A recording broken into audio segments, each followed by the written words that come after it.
Au nom du Père et du Fils et du Saint-Esprit. Amen. Bonsoir chers frères et sœurs. À travers cette vidéo, je vais vous lire l'évangile du jour, celui même qu'on lit à la messe. Cette lecture est l'évangile selon Saint Jean, chapitre 1, versets 18 à 28.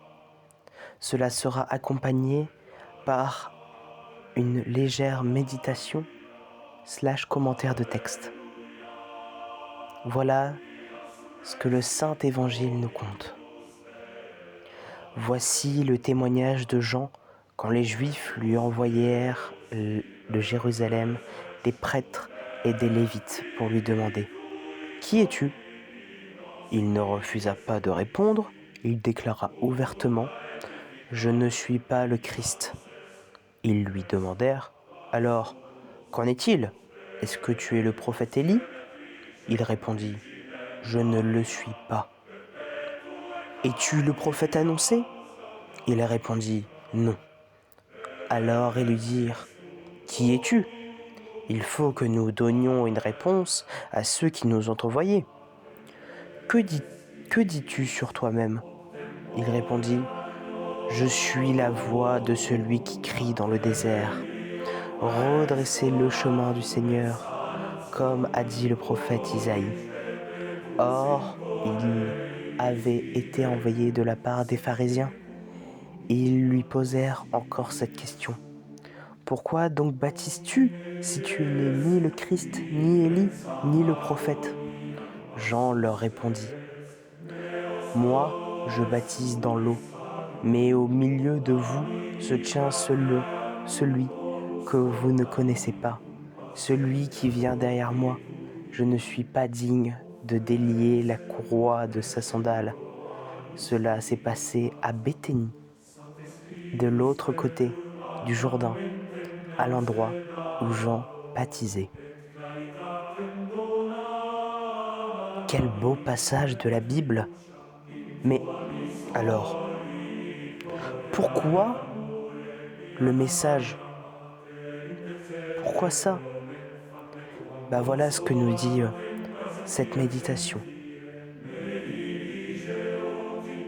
Pourquoi le message de Lourdes parvient-il par la jeune Bernadette et non par une religieuse diplômée en théologie ou mieux encore par un évêque ? Les prêtres et les anciens du peuple sont adaptés à une certaine logique. Ils sont déroutés par ce que représente Jean le Baptiste et le seront davantage encore par Jésus. Nous aussi, nous aimons la voie hiérarchique, diplôme, autorisation, certification, label. C'est la logique administrative qui cautionne et sécurise.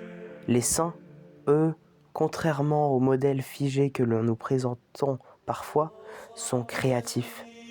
Ils sont des pionniers, des premières de cordée. Ils ouvrent des voies. Ils obéissent à une autre logique, celle de Jean le Baptiste et de Jésus.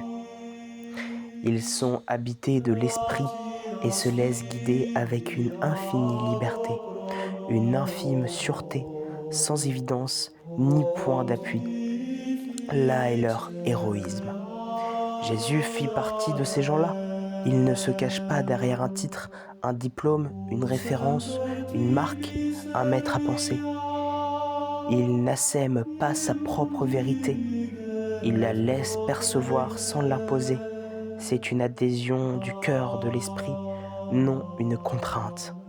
De ce fait, nous ne sommes pas des robots, des gens dressés. Ce qui est extraordinaire, ce qui devrait nous étonner, c'est ce que nous pouvons douter. Nous pouvons douter de l'autorité de Jésus. Lui-même le permet, lui-même le désire, lui-même le suscite. Cette manière de se dire doit nous éveiller à ce que nous ne percevons pas. Il y a parmi vous quelqu'un que vous ne connaissez pas. Parmi nous, il y a peut-être beaucoup plus que nous le voyons et percevons. Il y a peut-être quelque chose, quelqu'un qui ne s'oppose pas. La vérité, la véritable autorité amane des êtres qui font tout ce qu'ils peuvent ni plus ni moins.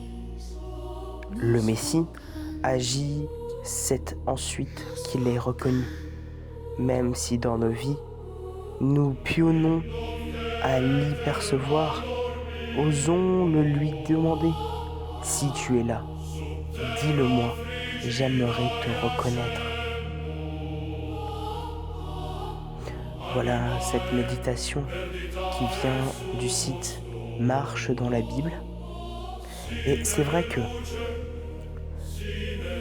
les saints et les saintes, enfin je veux dire, Sainte Thérèse de Lisieux n'avait que 14 ans. Et pourtant c'est l'une des plus grandes saintes d'aujourd'hui. Elle ne s'est pas affichée avec de grands ministères ou de grands diplômes. Elle s'est affichée en tant qu'homme, avec un grand H bien sûr, avec le Christ. Et aujourd'hui, nous vouons une dévotion à cette sainte. Alors chers frères et sœurs, que Dieu Tout-Puissant nous donne cette grâce, que nous soyons des gens pleins d'espoir, qui ne se cachent pas derrière de grandes choses, mais qui prennent le Christ et qui se battent avec lui. Amen. Que Dieu Tout-Puissant de miséricorde et d'amour nous garde, le Père, le Fils et le Saint-Esprit. Amen. Au revoir.